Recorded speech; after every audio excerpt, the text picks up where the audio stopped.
Hey, it's Ethan Skolnick for 5 on the Floor in the 5 Reasons Sports Network. This is the latest Take 5, sponsored by Prize Picks. Use the code 5, F-I-V-E.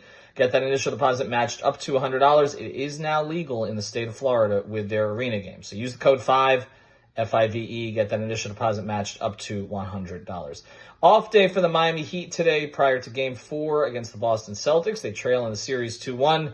More bad news for Heat fans today. No Terry Rozier in Game 4. Can't tell you I'm particularly surprised. We've been telegraphing this on 5 on the Floor. I just haven't heard of any kind of a return date for him. It seems to be week to week, not day to day at this stage. And so I just will not anticipate Terry Rozier playing anytime soon. Of course, for the Miami Heat, the season could end in 2 games.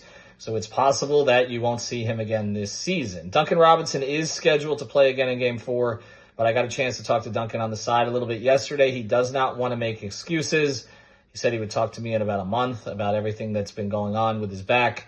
So that tells you where he's at right now. I just don't think he has the mobility to be a consistent factor for them, at least not beyond, say, 10 to 15 minutes a game. And so with that, and the fact that Kevin Love seems to be unplayable in this series, or at least in the eyes of Erik Spoelstra, has not played him very much in the first 3 games, has not played him with Bam, which is something we thought he might do, then the Heat are really down to about 6 playable players. They're hoping to get a 7th back, Delon Wright, who had a personal situation. I've been told it's not a negative personal situation of any kind. I'll let him tell everybody when he comes back.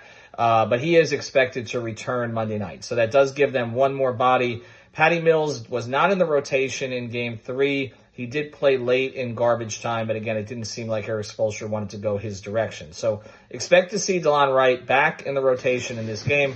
Gives them another point of attack defender. Shooting the ball from 3 really well, and also not committing a number of turnovers. So that's make sure you let everybody know that we're here to be live. Aggressive offensively at the very beginning. Caleb Martin admitted passing up open shots.